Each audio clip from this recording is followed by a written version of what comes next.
Assalamualaikum warahmatullahi wabarakatuh.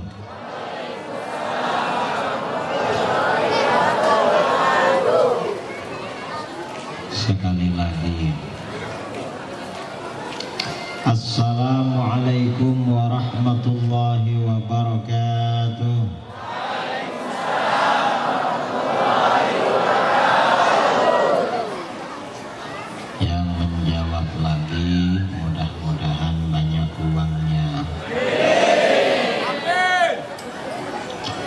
Assalamualaikum warahmatullahi wabarakatuh.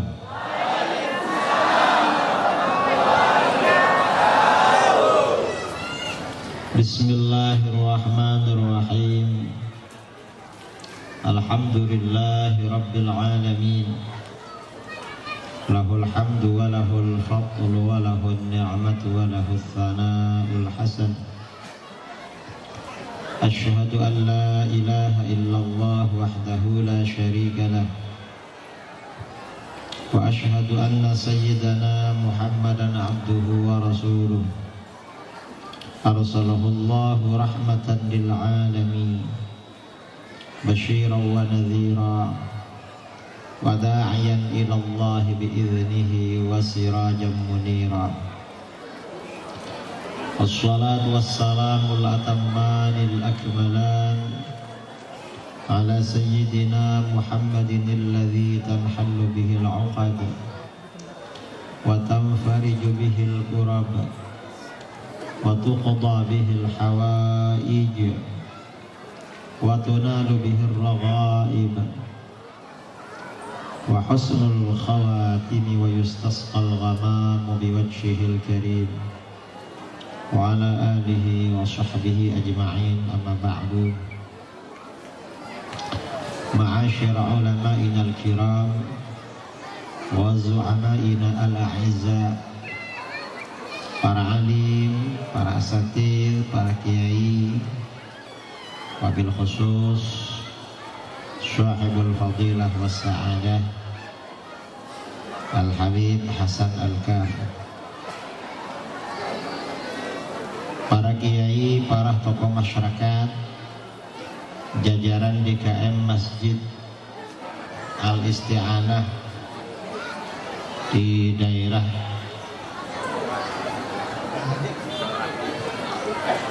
Sukamana ya, Suka yang mana? Sukamanah ya, Tangerang. Para tokoh masyarakat, para sepuh yang juga saya hormati, dan para jamaah kaum muslimin dan muslimat yang berbahagia, yang saya banggakan dan saya cintai.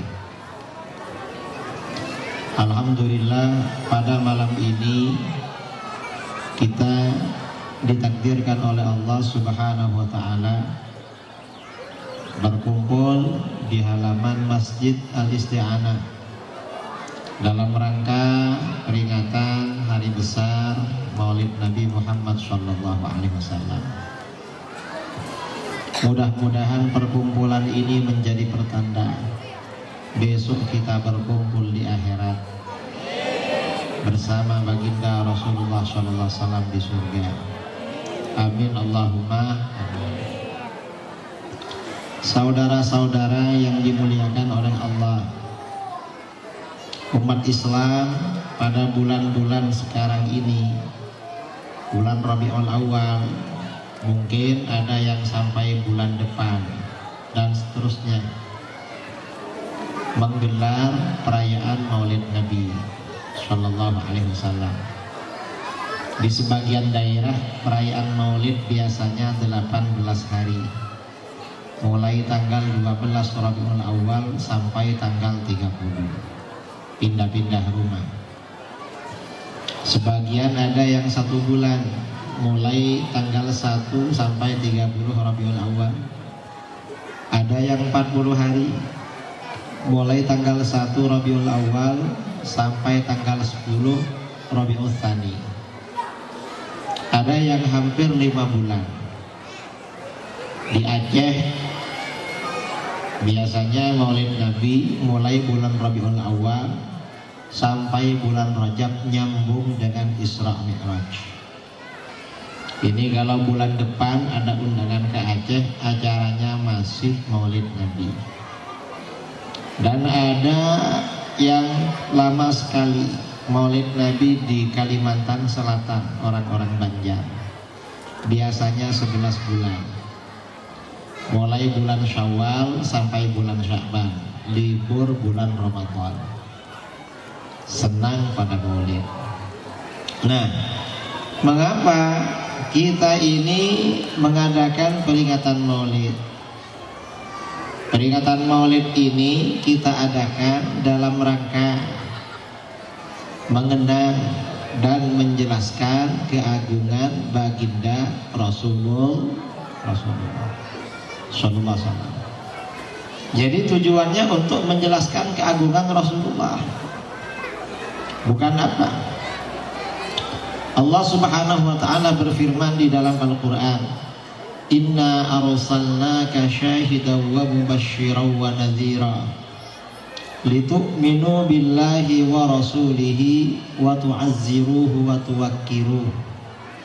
Sesungguhnya kami mengutusmu Muhammad, fungsinya yang pertama sebagai saksi bahwa nabi-nabi terdahulu telah menyampaikan risalahnya kepada umatnya masing-masing.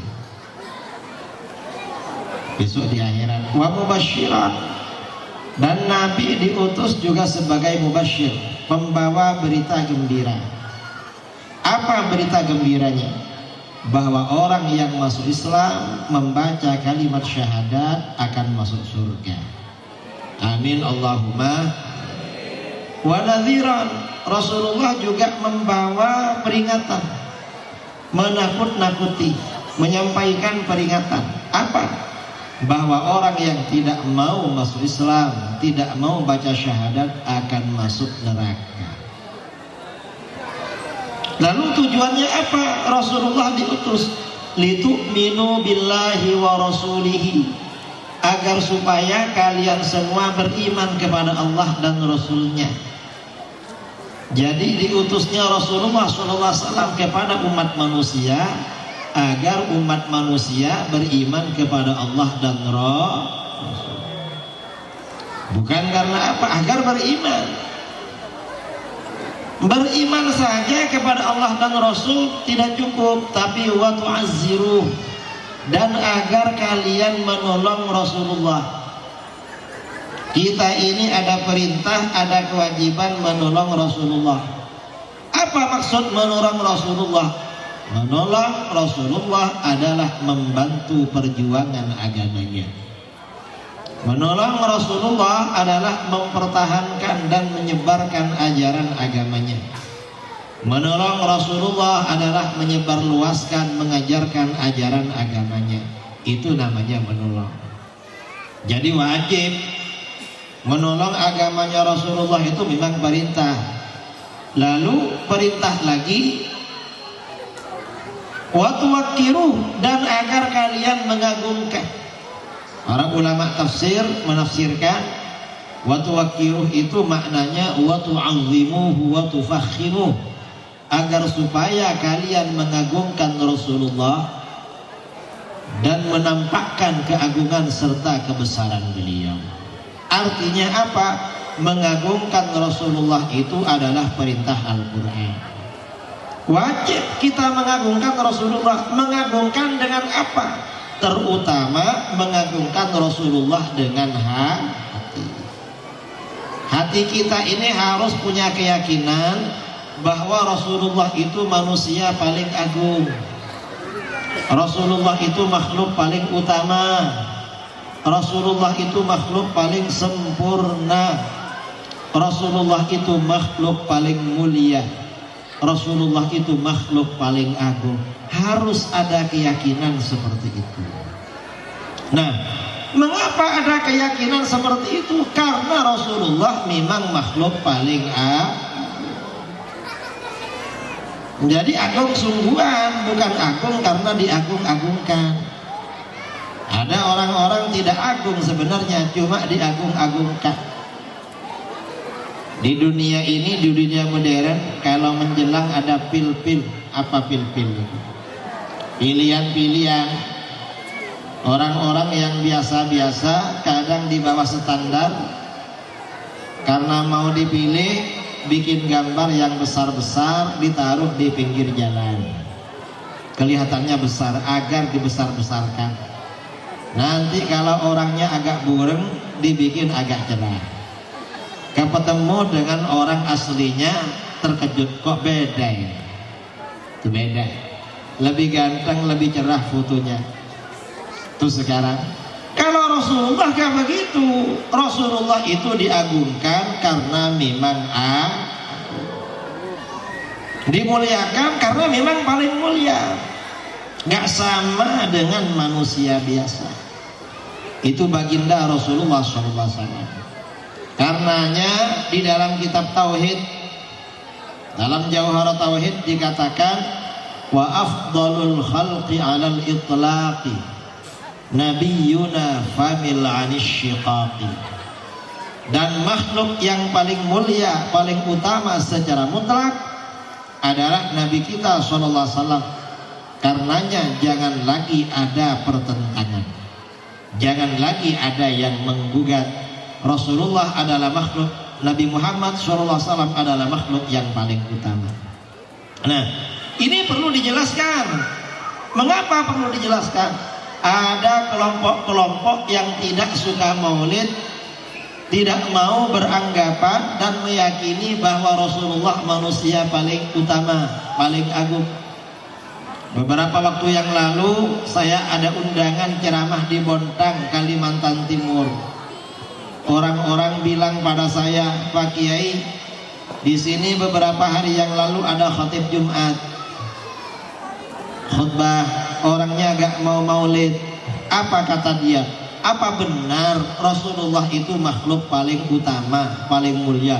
Loh, gimana orang ini berceramah, berkhutbah di mimbarnya Rasulullah? Mimbar-mimbar yang ada di masjid ini ada ya karena Rasulullah. Lalu dia ceramahnya tidak mengagungkan Rasulullah. Mengapa? Gak ngerti dia kalau para nabi itu adalah manusia pilih, bahwa para nabi itu manusia paling utama, bahwa para nabi itu manusia paling sempurna. Gak ngerti. Makanya kita ini perlu diadakan ajaran maulid. Nah, sebelum kita membicarakan tentang keagungan Rasulullah SAW melalui peringatan maulid, kita perlu tahu apa faedahnya maulid bagi kita di dunia. Kita ini kalau mengadakan maulid gunanya apa? Kata para ulama, faedahnya maulid, orang yang menggelar maulid, Imam Ibnul Jauzi berkata seperti dikutip oleh Imam Sayyid Ahmad bin Zaini Dahlan dalam kitabnya As-Sirah An-Nabawiyah, orang yang merayakan maulid faedahnya ada dua. Apa? Yang pertama, al-amanu fi dzalikal 'am.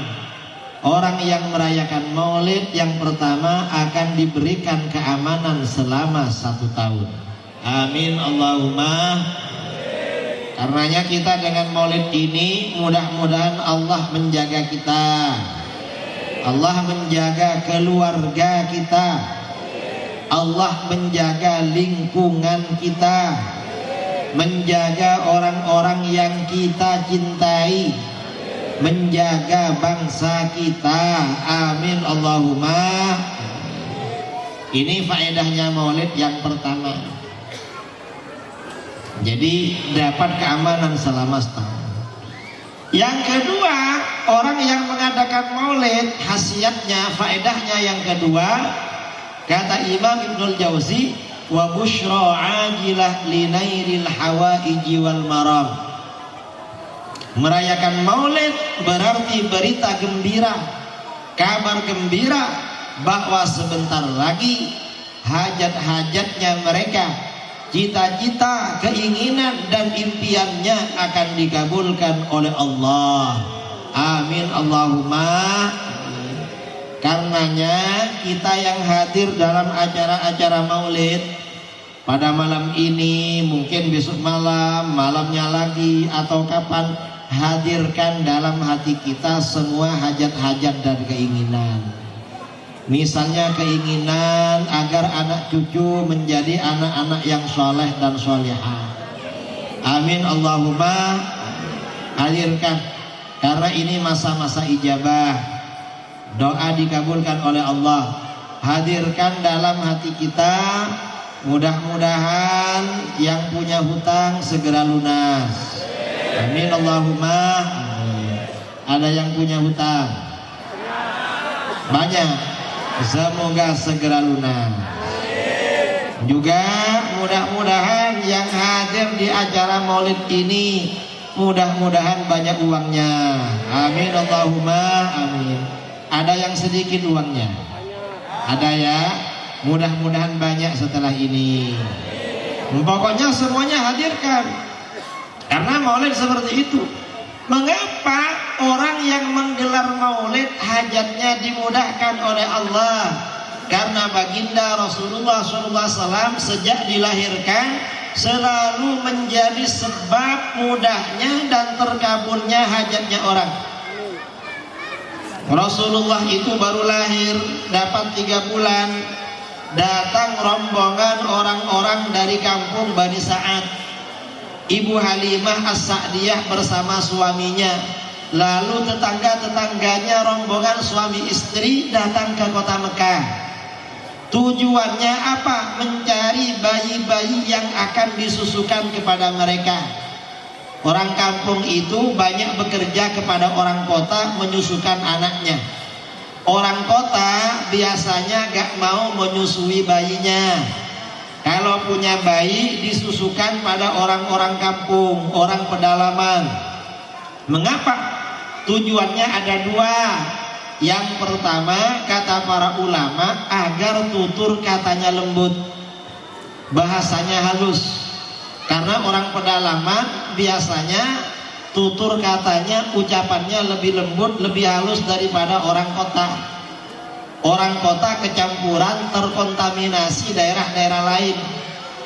Yang kedua, tujuannya agar badannya kuat, fisiknya kuat. Karena orang pedalaman, orang desa lebih kuat daripada orang-orang kota. Kalau orang-orang kota itu kerjanya 50 meter naik motor, 200 meter naik Grab, 400 meter bawa mobil. Kerjanya ruangan ber-AC. Kalau orang kampung, orang desa 1 kilo jalan kaki, 2 kilo jalan kaki lagi. Makanya sehat-sehat. Pagi-pagi sudah memanjat pohon kelapa, nanti agak siang pergi ke sawah-sawah jadi rumput. Jadi sehat-sehat. Nah, ketika rombongan-rombongan suami istri ini datang ke kota Mekah, mereka mencari bayi-bayi. Begitu bayi yang bernama Muhammad ditawarkan, gak ada yang mau. Termasuk Ibu Halimah awalnya tidak mau. Mengapa ketika bayi baginda Rasulullah SAW ditawarkan, mereka tanya, ini ayahnya mana? Ayahnya sudah wafat, ini anak yatim. Ayahnya meninggal ketika berada di dalam kandungan usia 2 bulan. Akhirnya mereka mundur. Oh, kalau begitu kita ini cari bayaran. Siapa yang bayar kami kalau nyusui anak ini? Ayahnya sudah gak ada. Dibilang jangan khawatir, kakeknya masih ada. Setelah dilihat ternyata kakeknya sudah tua. Mereka mundur lagi. Mengapa? Kakek yang sudah tua sudah tidak produktif lagi mencari uang. Namanya kakek-kakek kerja cari uang, sebelum berangkat minum obat. Nanti sampai di tempat kerja nafasnya 1-2 terengah-engah. Nanti pulang kerja anak cucunya kena, minta diinjak punggungnya. Habis itu minta kerokan lagi. Itu kalau kakek-kakek gak produktif. Karenanya gak ada yang mau mengambil bayi baginda Rasulullah SAW. Sampai akhirnya ketika rombongan-rombongan itu dapat bayi semua, kecuali Ibu Halimah belum dapat. Sementara besok harinya sudah mau kembali, mau pulang. Ibu Halimah berbincang-bincang dengan suaminya, gimana ini bang, kita pulang gak dapat bayi. Terus gimana? Gimana daripada kita pulang gak dapat bayi, bagaimana kalau bayi yang yatim itu terpaksa kita ambil? Barangkali ada barokahnya. Akhirnya Ibu Halimah mengambil bayi Rasulullah. Apa yang terjadi? Begitu bayi baginda Rasulullah SAW ini diambilnya, perubahan terhadap keluarga Ibu Halimah luar biasa. Ibu Halimah ini berangkat dari kampungnya, anaknya sendiri kalau malam hari gak bisa tidur. Mengapa gak bisa tidur? Karena kurang kenyang dari air susunya. Air susu Ibu Halimah tidak deras, tidak banyak. Mengapa tidak banyak? Karena dia kurang makan. Tapi begitu mengambil bayi Rasulullah, air susunya menjadi lebat, anaknya bisa tidur lelap pada malam hari. Rasulullah juga tidur lelap. Lalu suaminya Ibu Halimah melihat onta yang dibawanya dari kampung, onta betina yang sudah tua, gak ada susunya dan kurus kering. Ternyata ontanya berubah menjadi gemuk dan banyak air susunya. Pada malam itu Ibu Halimah sekeluarga bisa minum air susu sampai kenyang. Alhamdulillah, ini barokah Rasulullah itu sejak lahir sudah menjadi sebab kemudahan bagi orang lain. Makanya peringatan kelahiran Rasulullah insya Allah memudahkan hajat-hajat kita. Amin Allahumma. Karenanya orang itu kalau berta'alluq, bergantung pada Rasulullah, sedikit-sedikit baca sholawat, sedikit-sedikit bikin maulid, biasanya keinginannya, impiannya dimudahkan oleh Allah. Ini saudara-saudara yang pernah di pondok pasti dengar nama kitab sholawat Dalailul Khairat karangan Imam Al-Jazuli. Mengapa Imam Jazuli mengarang kitab Dalailul Khairat? Dikisahkan oleh Al-Imam Yusuf bin Ismail An-Nabhani dalam kitabnya Jami'u Karamatil Awliya. Suatu ketika setelah Imam Jazuli ini menjadi ulama besar, beliau ini menjadi tokoh populer. Orang-orang dari mana-mana datang ziarah pada beliau dengan tujuan tabarruk. Suatu ketika Imam Jazuli bepergian, di perjalanan masuk waktu sholat. Akhirnya Imam Jazuli singgah pada satu masjid. Sampai di satu masjid itu, karena beliau gak punya wudhu, cari sumur. Gak jauh dari masjid itu ada sumur tua. Begitu dihampirinya sumur itu, ternyata airnya sangat dalam, sementara timba dan talinya tidak ada. Akhirnya Imam Jazuli bingung, kesana kemari cari timba, cari tali. Mana ini mau berwudu, gak ada timba, gak ada tali. Dulu sumur pakai timba, pakai tali. Sekarang sudah gak pakai timba, gak pakai tali. Pakai apa sumur sekarang? Pakai pipa, pakai mesin. Kadang gak ada sumurnya, cuma pipa dimasukkan ke dalam tanah. Ini sekarang semakin canggih.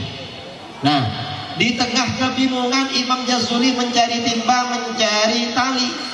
Tiba-tiba ada seorang anak remaja perempuan. Anak perempuan mungkin belum balik, ya belum 15 tahun. Anak perempuan ini memanggil-manggil Imam Jazuli. Tuan guru bingung cari apa? Kok kesana kemari macam orang bingung? Kata Imam Jazuli, saya bingung cari timba, cari tali untuk ngambil air, menimba air dari dalam sumur. Akhirnya oleh anak remaja itu dipanggil, sini tuan guru, saya bantu. Imam Jazuli diajak ke atas sumur, di samping sumur. Anak perempuan itu ada di situ juga. Lalu anak perempuan itu berbicara pada air, hai air, ayo naik ke atas. Ini ada tuan guru mau berwudu, mau sholat, ayo naik ke atas. Begitu anak perempuan itu berbicara begitu pada air, air itu perlahan-lahan naik ke atas sampai meluap. Lalu Imam Jazuli berwudu. Setelah Imam Jazuli ini berwudu dengan air tersebut, Imam Jazuli penasaran, saya ini ulama yang sudah viral kemana-mana, banyak pengikutnya, bingung cari timba, cari tali. Anak ini masih remaja, gak perlu timba, gak perlu tali, butuh air cukup dipanggil aja. Apa amalan anak ini? Imam Jazuli bertanya, hai anak remaja, apa yang kamu amalkan sehingga kamu bisa panggil-panggil air begitu? Air bisa tunduk patuh sama kamu? Apa kata anak remaja itu? Anak remaja itu menjawab, tuan guru, saya ini walaupun masih anak-anak gak pernah berhenti membaca sholawat. Saya baca sholawat terus tuan guru. Mungkin tuan guru sholawatnya kurang, makanya kebingungan. Akhirnya setelah itu Imam Jazuli bersumpah, kata beliau, kalau begitu saya akan menyusun kitab sholawat. Akhirnya beliau menulis kitab yang berjudul Dalailul Khairat. Karenanya para kiai, para ulama, para habaib, para asatid banyak yang mengamalkan Dalailul Khairat. Orang yang mengamalkan Dalailul Khairat biasanya uangnya banyak. Amin Allahumma amin. Ya mudah-mudahan kita yang hadir di acara maulid ini dimudahkan rezeki oleh Allah. Rizki yang barakah, yang halal, yang banyak sekali. Amin Allahumma. Nah, kembali kepada pembicaraan tadi. Kita ini menggelar acara maulid tujuannya agar umat Islam mengetahui keagungan Rasulullah. Apakah perlu mengetahui keagungan Rasulullah? Bukan hanya perlu, tetapi hukumnya wajib. Mengapa wajib? Karena kita ini semakin tahu pada keagungan Rasulullah, kita akan semakin jatuh cinta kepada Rasulullah. Jadi tujuannya itu. Kalau kita ini tidak tahu keagungan Rasulullah, ini bahaya. Entar Rasulullah disama-samakan dengan orang biasa. Na'udzubillah min dzalik. Rasulullah itu memang manusia, tapi gak sama dengan manusia biasa. Angkanya para ulama ya, di dalam kitab-kitab akidah, di dalam kitab-kitab tauhid, ketika menjelaskan tentang sifat-sifat para nabi, para ulama ada penjelasan tentang sifat-sifat wajib. Sifat-sifat wajib itu ada berapa? Sifat wajib bagi para nabi Yang umum disebutkan oleh para ulama ada apa saja? Syidik, amanah, tabligh, fatanah. Itu yang umum disebutkan. Sebenarnya kata para ulama, sifat wajib para nabi bukan hanya 4. Ada berapa? Lebih dari 4. Cuma yang 4 ini disebutkan karena yang 4 ini ada kaitannya dengan kebenaran Al-Quran, ada hubungannya dengan kebenaran wahyu. Lalu ada berapa? Lebih dari 4. Apa diantaranya sifat wajib para nabi? Diantaranya sifat wajib para nabi, seorang nabi harus laki-laki, gak boleh perempuan, harus laki-laki. Mengapa nabi harus laki-laki, gak boleh perempuan? Kalau perempuan jadi nabi, repot nanti urusannya. Mengapa repot? Perempuan itu punya tamu bulanan. Kalau tamu bulanan sudah datang, gak boleh duduk-duduk di mas, gak boleh membaca kitab gak boleh baca Al-Qur'an. Ada nabi perempuan, malaikat Jibril datang mau menyampaikan wahyu, tiba-tiba datang bulan, gak jadi malaikat Jibril menyampaikan.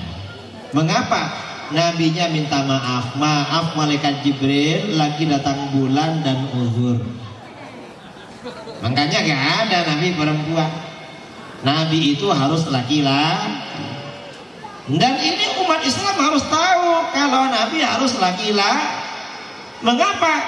Kalau gak tahu, nanti ada orang perempuan ngaku jadi nabi, ada orang perempuan ngaku didatangi malaikat Jibril, nanti ada yang percaya.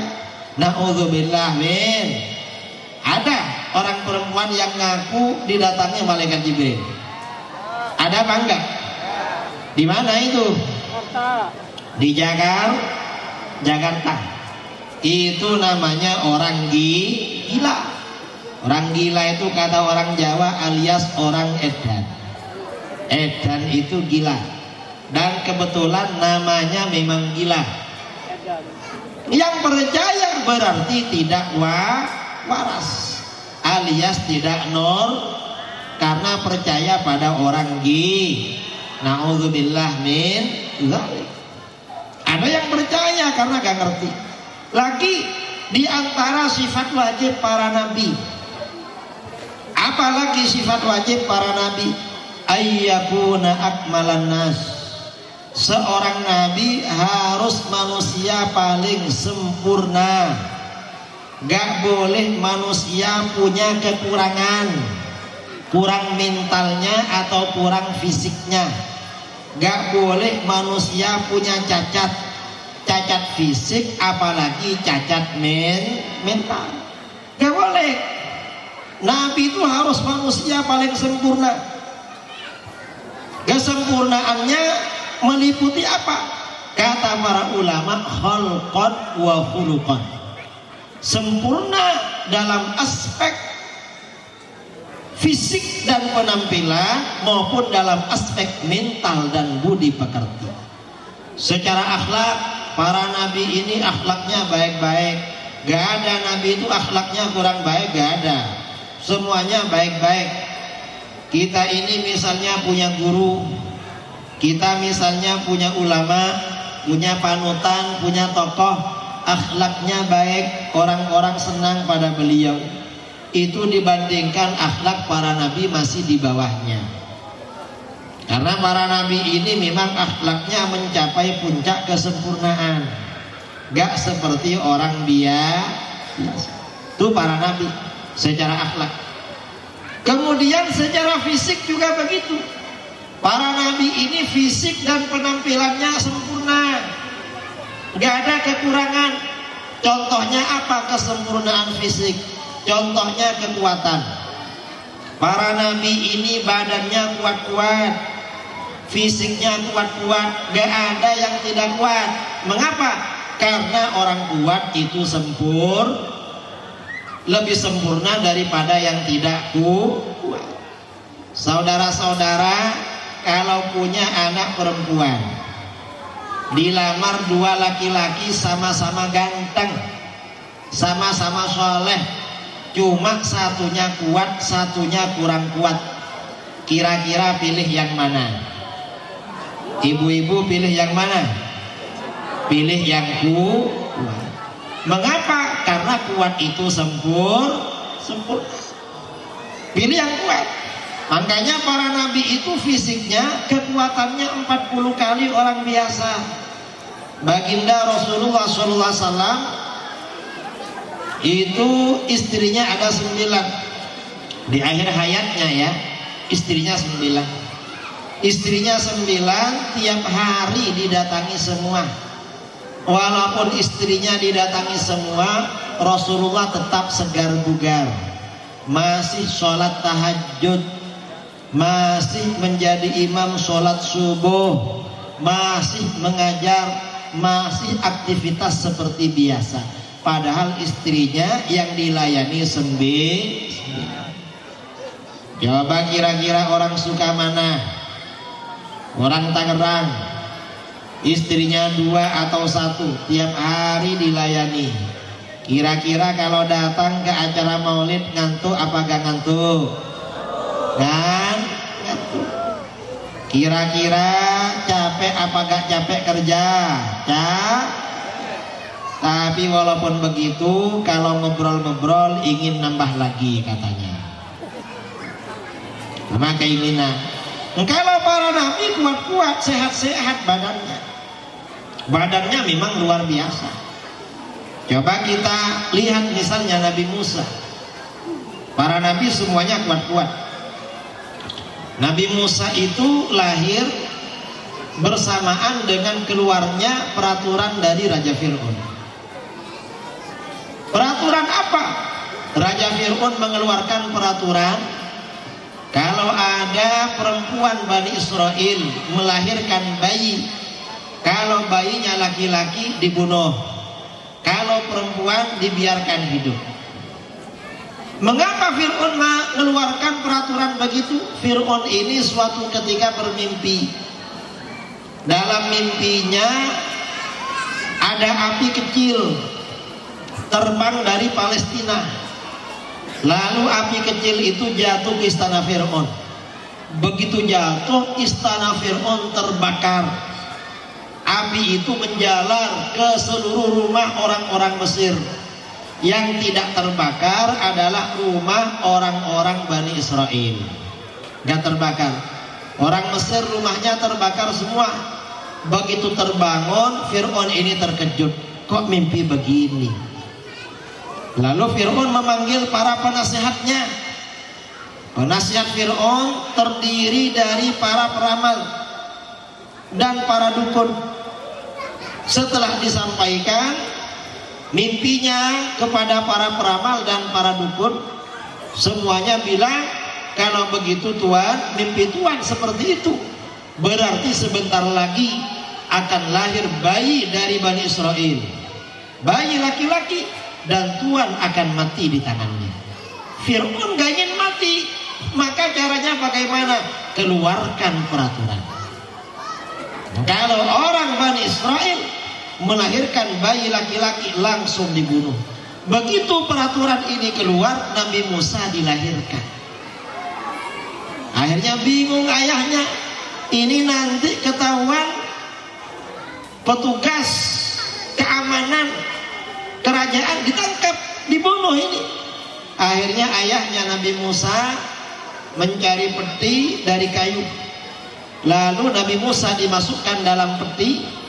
Setelah itu dihanyutkan di Sungai Nil. Setelah dihanyutkan, diikuti dari kejauhan oleh kakaknya yang perempuan. Ternyata akhirnya peti yang membawa Nabi Musa ini nyangkut di pepohonan sekitar istana.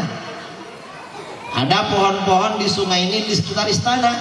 Dari pohon-pohon itu, lalu dalam satu riwayat diceritakan oleh Imam Ibnul Athir, ya, di dalam sejarahnya, kitabnya Al-Kamil Fit Tarikh, dibawa ke dalam saluran sungai yang menuju istana. Pada waktu itu Siti Asia sedang mandi, permaisuri Raja Fir'aun sedang mandi dibantu dayang-dayang. Begitu dayang-dayang menjumpai peti itu, diserahkan kepada Siti Asia. Diserahkan karena Siti Asia ini menikah sudah lama dengan Fir'aun, gak punya anak, langsung senang, jatuh hati kepada Nabi Musa. Ini anak saya, diambil dijadikan anak. Kemudian dipersembahkan kepada Fir'aun. Kata Siti Asia, Tuan, ini anak kita. Fir'aun gak mau. Loh, ini anak siapa? Dapat dari sungai kan. Wah, ini anak siapa ini? Saya mimpi gak enak tentang bayi. Nanti ini yang bunuh saya. Fir'aun gak mau. Kata Siti Asia, Tuan, ini anak-anak gak ngerti apa-apa. Kenapa membunuh Tuan? Gak masuk akal. Ambil aja sebagai anak. Toh kita menikah bertahun-tahun, Tuhan gak bisa ngasih anak pada saya. Akhirnya Fir'aun mau menerima Nabi Musa. Makanya Nabi Musa dikasih nama Nabi Musa. Mengapa? Karena beliau nyangkut di sungai, nyangkut di pepohonan. Emo itu artinya air, sa itu artinya pohon. Nyangkut di pohon-pohon di sungai. Kasih nama Nabi Musa. Begitu Nabi Musa ini sudah berusia beberapa hari, bisa digendong ya, bisa digendong duduk di pangkuan Fir'aun. Nabi Musa tangannya sudah bisa menjamah-jamah, pegang-pegang tangannya Nabi Musa, pegang jenggotnya Fir'aun. Begitu dipegang-pegang, dielus-elus, tiba-tiba ditarik dan cabut itu. Jenggotnya Fir'aun ikut semua. Fir'aun terkejut, loh, kok jenggot saya tercabut, ditarik anak bayi ini. Dia khawatir, dipanggil istrinya. Adek, ada apa bang? Ada apa tuan? Jangan-jangan bayi ini akan membunuh saya. Loh, kenapa jenggot saya dicabut sama ini? Ditarik sampai lepas. Kata Siti Asia, Tuan, ini anak kecil gak ngerti apa-apa. Loh, tapi gak ngerti kok mencabut, kok kuat sekali mencabut jenggot saya. Ya kita ini beruntung punya anak yang kuat daripada anak kita gak kuat. Untung Tuhan yang dicabut jenggotnya.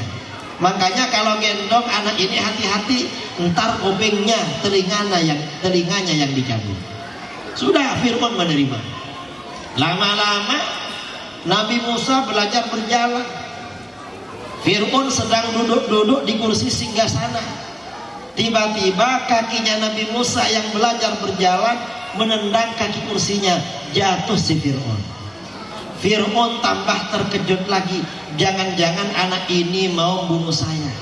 Dipanggilnya lagi permaisurinya, Dek, ada apa tuan? Jangan-jangan anak ini mau bunuh saya. Kenapa? Saya duduk di kursi kena tendang dan jatuh. Kata Siti Asia, Tuan, ini anak kecil gak ngerti apa-apa. Kata Raja Fir'aun, kalau ini memang gak ngerti apa-apa, kenapa dari kemarin-kemarin yang kena saya terus? Yang lain kok gak ada yang kena? Karena Fir'aun ini gak percaya, dia punya firasat Nabi Musa yang akan membunuh dia. Akhirnya kata Siti Asia, kalau begitu anak ini kita tes. Kita tes. Siti Asia dan Raja Fir'aun mengambil barang, dua barang, satunya berupa emas, satunya berupa bara api. Nabi Musa yang belajar berjalan suruh milih, ayo anak manis, pilih yang mana? Pilih emas ini atau bara api ini. Nabi Musa awalnya mau mengambil emas, ternyata tangannya dipegang oleh malaikat Jibril, diarahkan mengambil bara api. Lalu bara api itu diletakkan pada mulutnya. Nabi Musa menangis menjerit-jerit. Karenanya sejak kecil Nabi Musa kalau berbicara gagap, tidak fasih, tidak lancar.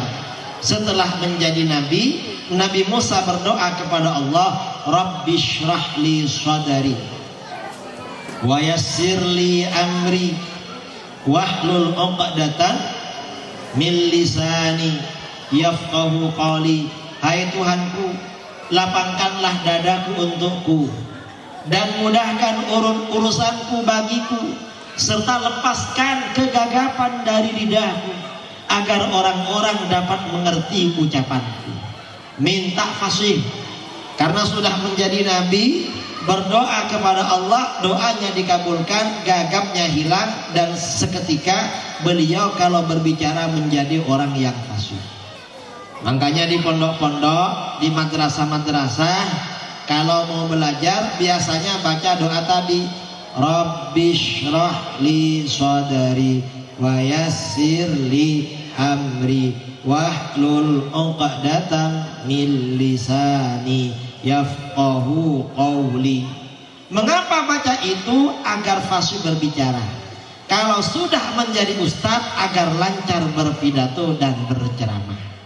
Wahlul 'uqdatam min lisani, itu doa. Nah, ini artinya apa? Para nabi itu badannya, fisiknya kuat. Gak ada yang gak kuat, karena kekuatan itu adalah kesempurnaan. Di antaranya lagi sifat wajib para nabi, selain fisiknya harus kuat, apalagi kata para ulama, ayyakuna ajmalan nas, seorang nabi harus manusia paling ganteng, harus manusia paling tampan. Gak boleh orang yang wajahnya pas-pasan, gak boleh jadi nabi. Harus paling ganteng. Gak boleh orang yang wajahnya kalah ganteng dengan orang biasa, gak boleh. Harus lebih ganteng. Mengapa para nabi harus paling ganteng? Karena orang yang gak ganteng biasanya dicela sama orang. Jelek kok aku begitu, jelek, dicela sama orang. Jadi pemimpin aja kalau wajahnya di bawah standar dicela sama orang. Ada pemimpin yang di bawah standar? Di mana? Di sini dicela. Harus ganteng memang. Makanya para nabi ganteng-ganteng. Kalau ada nabi kalah ganteng dengan orang biasa, dengan umat, nanti umatnya yang dari jauh datang ke situ mau ziarah dan belum tahu, bisa keliru. Dan ini banyak terjadi. Kalau ada kiai penceramah fisiknya pas-pasan, lalu sopirnya gagah atau ganteng, orang kadang keliru mengira sopirnya itu kiainya. Saya ini dulu awal-awal ceramah sering begitu. Saya pulang dari pondok tahun 2004. Pulang dari pondok langsung diundang ceramah. Dulu belum ada Android, belum ada YouTube, belum ada apa-apa. Orang cuma kenal nama. Saya badan ini dulu agak kurus, berat badan 40 kilo, kurus, masih muda. Pernah diundang ceramah di Denpasar, di Badung, di Bali, acara Isra Mi'raj. Sopir saya orangnya agak tua, tinggi dan gagah. Saya pakai baju putih, sopir saya baju putih. Karena datang terlambat, jamaah menunggu di luar masjid. Begitu mobil datang, karena terburu-buru, pintu segera dibuka. Sopir ini turun bareng dengan saya, gak nunggu saya turun duluan. Begitu turun bareng, karena terburu-buru, satu masjid rebutan menyalami sopirnya, diciumi tangannya. Saya gak ada yang bersalaman waktu itu. Mungkin dikira muridnya. Masuk ke dalam masjid, saya duduk di depan, sopir di belakang.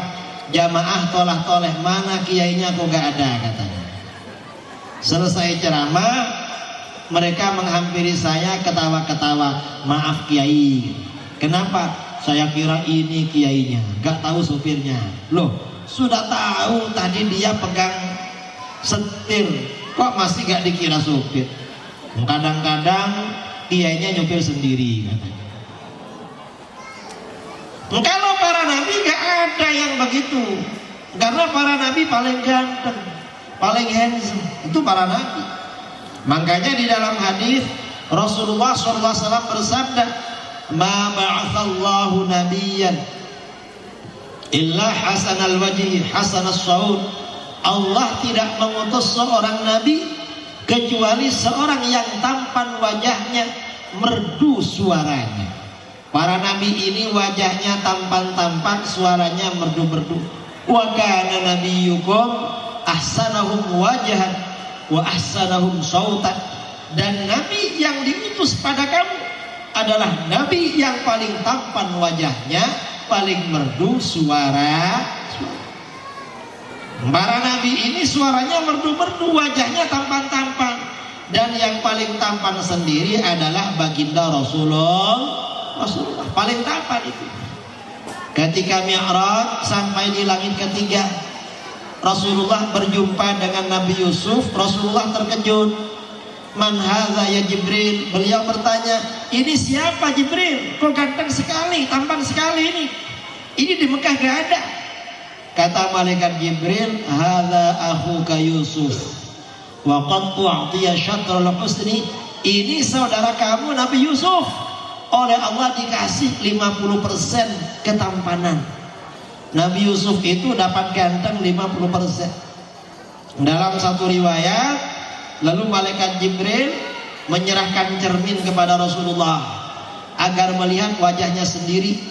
Begitu Rasulullah melihat wajahnya di cermin, ternyata Rasulullah 2 kali lipat Nabi Yusuf, tampannya 100%. Lebih ganteng lah Nabi Yusuf 50%. Nabi-nabi yang lain di bawahnya Nabi Yusuf. Kita ini orang Indonesia di bawahnya lagi. Entah berapa persen gak tahu, tapi dapatlah. Mengapa dapat? Buktinya ada yang minat sama kita, ada yang mau ngambil mantu, ada yang mau menjadikan laki jadi suami. Wah, berarti dapat juga. Tapi di bawah dikit, gak sampai 30%. Entah berapa persen. Para ulama membahas mengapa di langit ketiga Rasulullah berjumpa dengan Nabi Yusuf.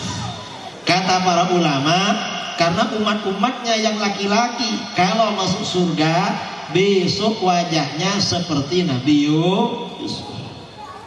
Makanya saudara-saudara punya anak perempuan, dilamar laki-laki orangnya soleh, mukanya pas-pasan, sebaiknya diterima. Mengapa? Insya Allah nanti kalau masuk surga seperti Nabi Yusuf. Kalau ada orang bilang, loh tidak begitu ganteng kok diambil menantu, ya gak apa-apalah, walaupun gak begitu ganteng, akhlaknya baik, insya Allah nanti seperti Nabi Yusuf. Orang ganteng. Yang para nabi itu ganteng-ganteng, semuanya sempurna. Makanya di dalam Al-Quran dikatakan, wa kullam faddalna 'alal 'alamin. Masing-masing para nabi kami jadikan lebih utama daripada semesta alam. Apa maksudnya lebih utama? Kata para ulama, lebih sempurna daripada orang biasa, khalqan wa khuluqan, baik fisik dan penampilan maupun mental dan budi pekerti. Ini para nabi. Nah, saudara-saudara, umat Islam harus tahu kalau para nabi itu wajahnya memang paling ganteng.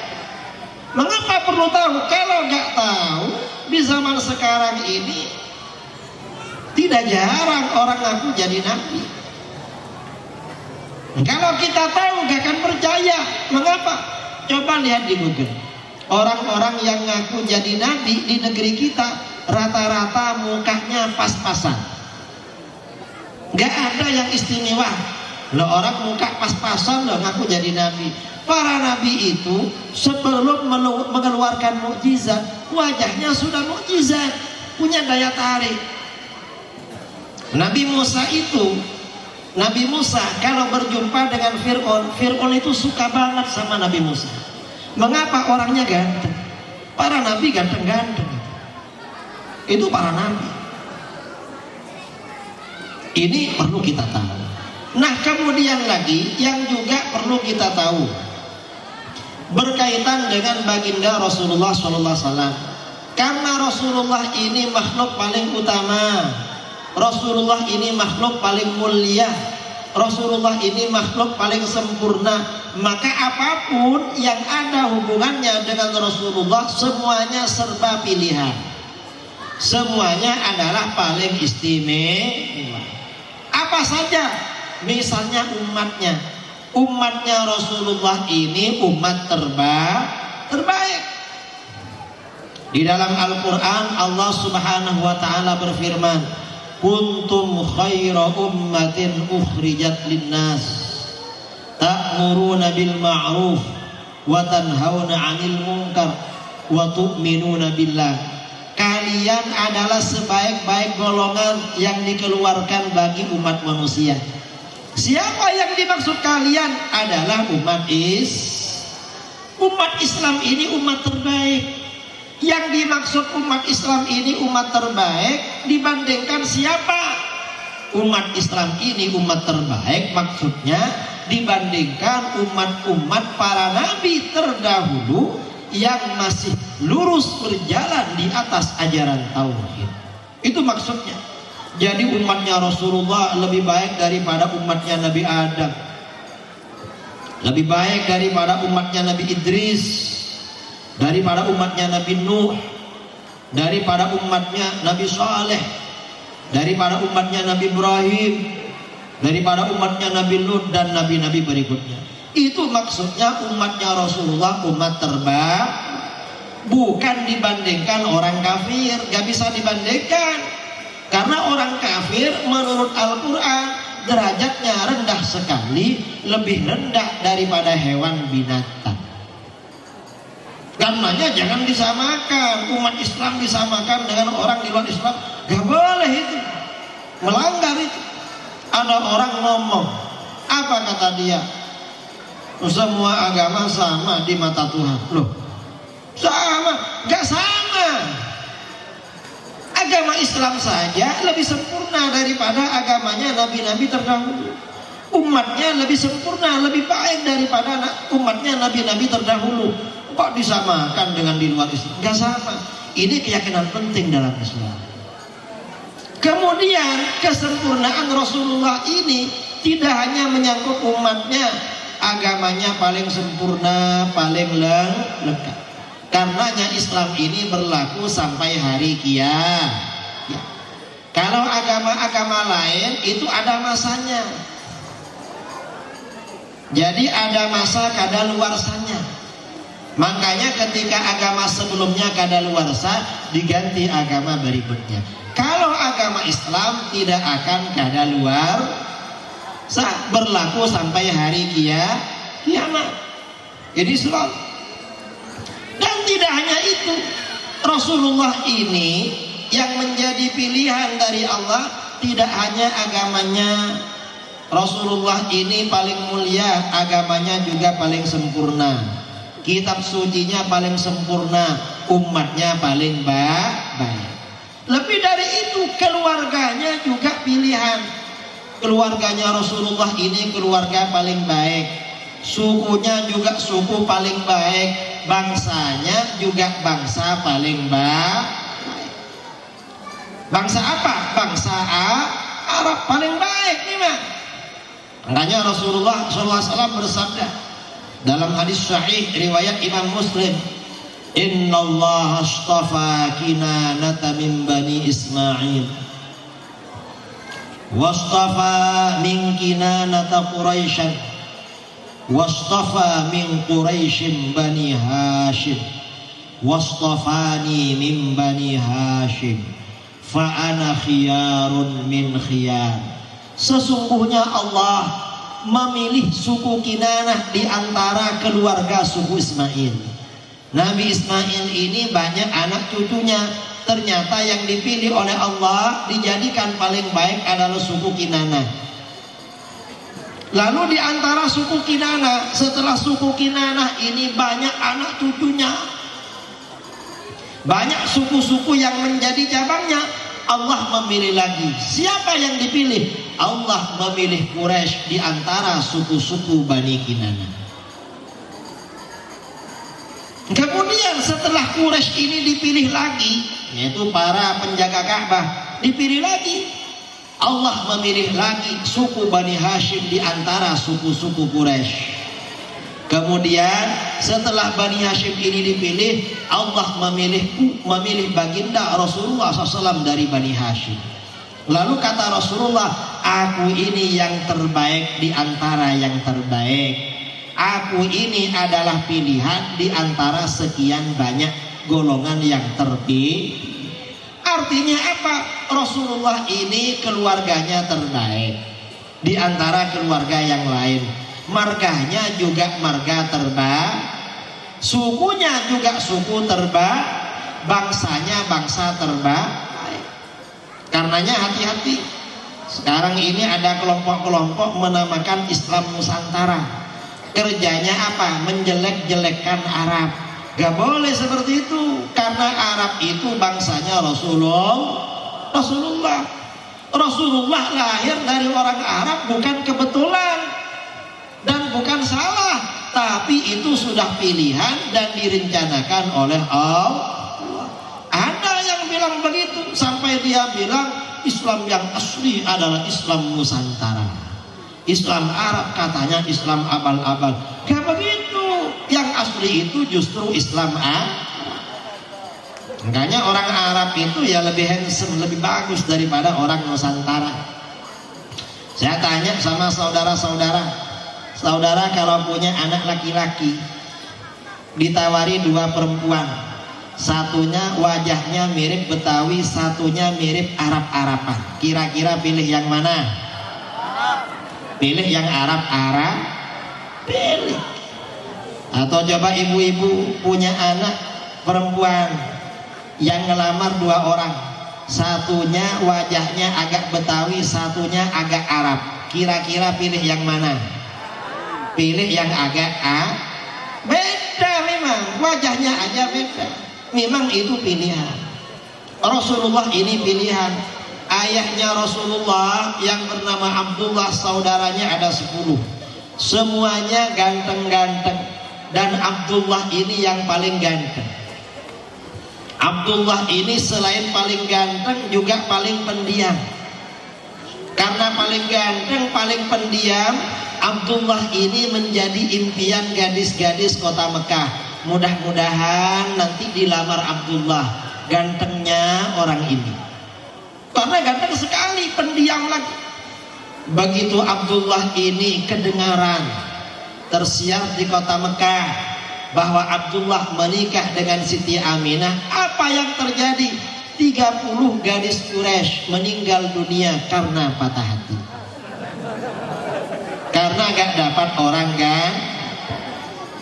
memang paling ganteng. Makanya Rasulullah gak lahir di Pulau Jawa. Ya, kalau lahir di Pulau Jawa ya kurang ganteng, kalah ganteng dengan yang lahir di Arab. Kadang ganteng memang. Itu secara ketampanan seperti itu. Artinya apa? Rasulullah itu pilihan. Semua yang berkaitan dengan beliau itu pilihan. Makanya sahabatnya Rasulullah juga sahabat pilihan. Lebih baik daripada sahabatnya nabi-nabi terdahulu memang. Pilihan semua. Ini semuanya adalah ajaran Ahlus Sunnah wal Jamaah. Saudara-saudara, mengapa ini perlu saya tegaskan?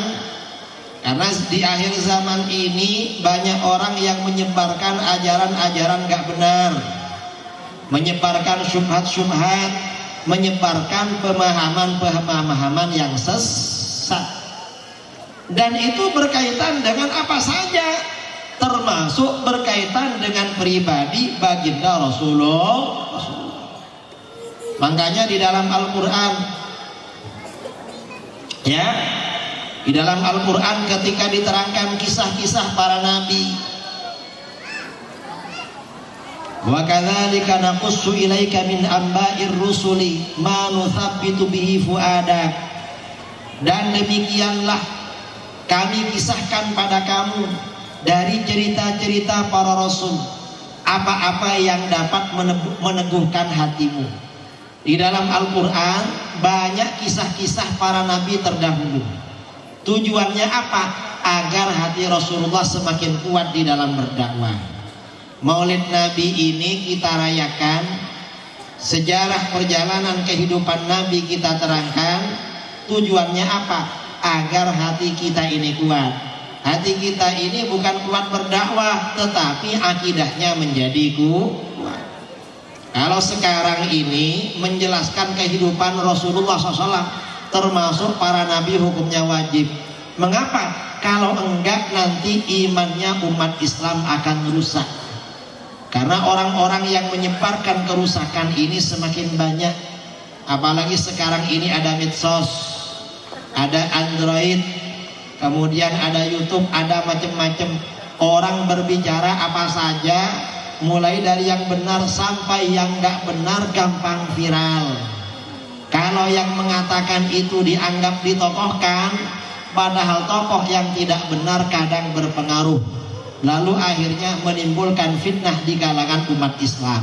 Karenanya membicarakan hari kelahiran baginda Rasulullah SAW, perjalanan hidup para nabi, terutama nabi kita pada masa-masa sekarang sangat penting dan hukumnya wajib untuk menjaga akidah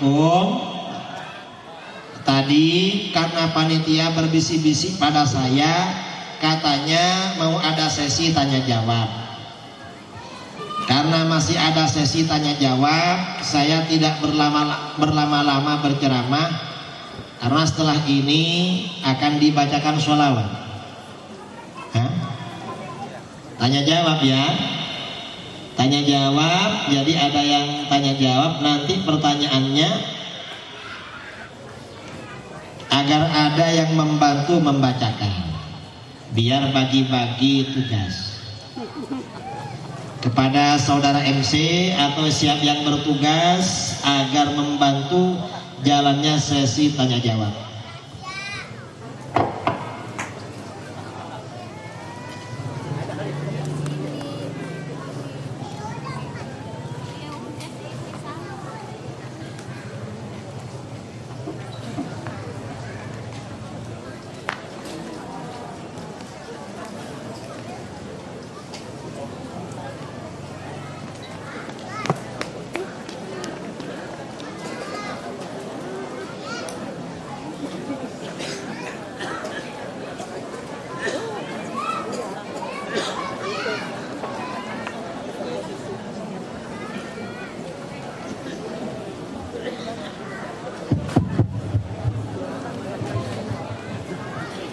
Monggo Romo diminum dulu airnya. Silakan. Assalamualaikum warahmatullahi wabarakatuh. Romo Kiai, ini ada pertanyaan yang ingin ditanyakan. Definisi berkah itu seperti apa, dan rezeki yang berkah itu seperti apa? Karena beberapa ustadz pernah mengatakan rezeki kurang berkah, padahal kami tidak pernah mencuri, apalagi mengambil hak-hak yatim ataupun fakir miskin. Malah kami selalu berbagi rezeki dengan mereka, apalagi ustadz tersebut sudah menggunakan dalil mohon maaf, kami orang awam jadi bingung apa hukumnya perilaku orang seperti itu. Berkah itu secara bahasa artinya az-ziyadah wan nama, bertambah dan berkembang. Sesuatu walaupun asalnya sedikit lalu bertambah dan berkembang biak, itu namanya berkah. Kalau berkah itu kaitannya dengan rizki, rizki yang berkah itu artinya apa? Rizki itu diperoleh dari secara halal, lalu digunakan oleh yang punya untuk beribadah kepada Allah, untuk bersedekah, untuk memondokkan anaknya agar belajar, bersedekah pada orang-orang soleh, digunakan untuk kebaikan-kebaikan, itu namanya rizki yang barokah. Kalau rizki itu dihambur-hamburkan yang tidak ada gunanya, atau bahkan justru digunakan untuk kemaksiatan, itu namanya rizki yang tidak barokah. Justru rizki yang membawa malapetaka. Jadi itu ukurannya. Rizki itu digunakan untuk apa? Kalau kebaikan berarti barokah. Kalau nggak baik ya berarti bukan barokah itu. Karena nggak bagus hasilnya. Karena barokah ini hubungannya dengan kebaikan. Ya kalau ada ustadz gampang memvonis gak barokah, ya diingatkan saja, Pak Ustadz apanya yang gak barokah? Apa Pak Ustadz minta juga, tak kasih nanti biar barokah. Terima kasih Romo. Bapak-bapak, ibu-ibu, jamaah yang dirahmati oleh Allah Subhanahu wa taala, untuk menambah keberkahan rezeki yang kita yang sudah berada di kita, pas momen yang tepat pada malam hari ini, Romo memohon dari panitia ada penggalangan dana. Saya sisihkan sebagian rezeki yang ada di kita untuk bertambah keberkahan yang ada di diri kita semua. Amin. Ya Allah ya Rabbal Alamin. Moga panitia dipersiapkan segala sesuatunya untuk penggalangan dana. Semoga apa yang kita berikan, apa yang kita keluarkan menambah keberkahan bagi kehidupan kita semua. Amin. Ya Allah ya Rabbal Alamin. Sambil diiringi dengan sholawatil hadrah. Shallu ala Nabi Muhammad. Rahatil atyar tashdu fil layalil maulidi wa bariqun nuri abdu ma'ani ahmadin. Rahatil atyar tashdu fil layalil maulidi wa bariqun nuri abdu Bima'ani Ahmadin wa bariku nuri abdu Bima'ani Ahmadin wa bariku nuri abdu Bima'ani Ahmadin Bilayalil maulidi Bilayalil maulidi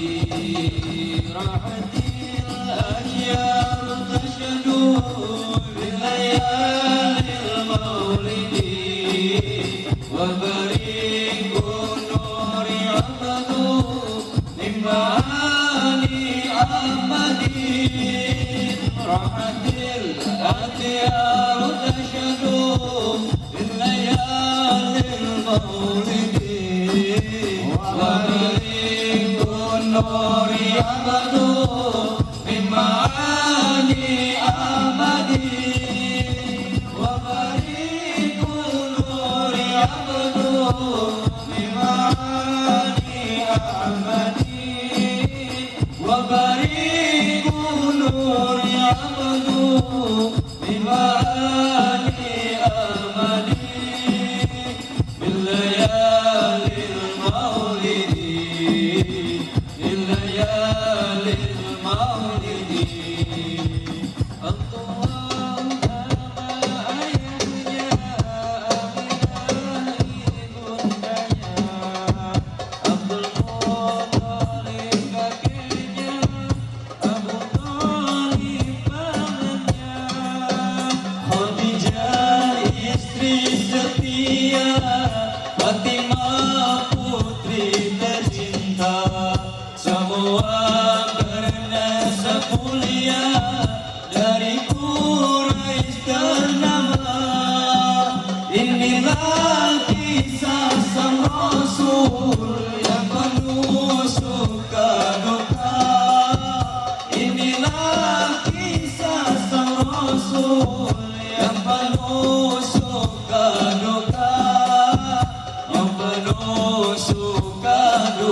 Ahmadi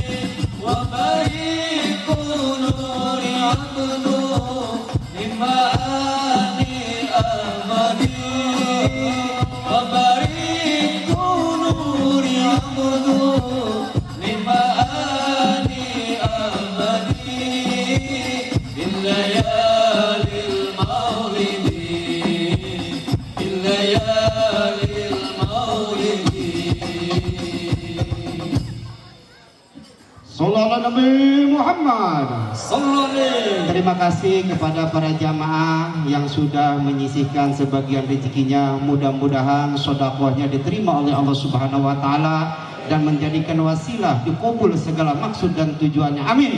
Ya Allah ya Rabbal alamin. Dan yang selanjutnya Romo, ini ada pertanyaan sekaligus ini dua pertanyaan Romo. Assalamualaikum warahmatullahi wabarakatuh. Bagaimana hukumnya jika 3 tempat masjid yang saling berdekatan dalam kurung satu area kemudian mengadakan sholat Jumat dan waktu pelaksanaannya pun berbarengan antara ketiga masjid tersebut? Itu pertanyaan pertama Romo. Dan yang pertanyaan yang kedua, apakah benar setelah menikah surganya istri berpindah ke suami, sedangkan surganya suami tetap berada pada ibunya? Wah ini kaum Hawa ini kalian bertanya. Ini pertanyaan langsung dari ibu-ibu kayaknya Romo ini. Karena ada beberapa kasus perceraian, salah satunya penyebabnya adalah perihal tersebut, di mana suami terlalu condong kepada orang tuanya dan keluarga. Di satu sisi istri merasa tidak diberi keadilan. Mohon pencerahannya Pak Kiai. Terima kasih. Wassalamualaikum warahmatullahi wabarakatuh. Assalamualaikum. Yang pertama masjid ya. Kalau ada 2 atau 3 masjid berdekatan, lalu sama-sama melaksanakan sholat Jumat, kalau tidak ada uzur dijadikan 2 atau jadi 3. Kalau bersamaan maka batal semua. Kalau tidak bersamaan maka yang sah yang pertama, yang berikutnya batal. Tapi kalau ada uzur, uzurnya apa? Misalnya masjid di sini untuk menampung jamaah tidak cukup, sisanya harus ada di luar dan kena sinar matahari. Itu gak apa-apa sholat Jumat di masjid yang berdekatan, karena itu termasuk uzur di dalam kitab-kitab fikih. Jadi lihat konteksnya itu ya. Kalau memang ya karena ada uzur gak apa-apa sah. Kalau gak ada uzur, kalau bersamaan batal semua. Kalau gak bersamaan, yang batal yang kedua dan ketiga. Yang pertama yang sah. Jadi tergantung itu. Coba lihat di kitab-kitab fikih tentang uzurnya Jumat. Uzurnya Jumat dalam satu tempat, sehingga boleh membuat Jumat lagi di daerah yang berdekatan. Di antaranya seperti itu. Pertanyaan yang kedua, surga itu berada di bawah telapak kaki. Betul. Kalau seorang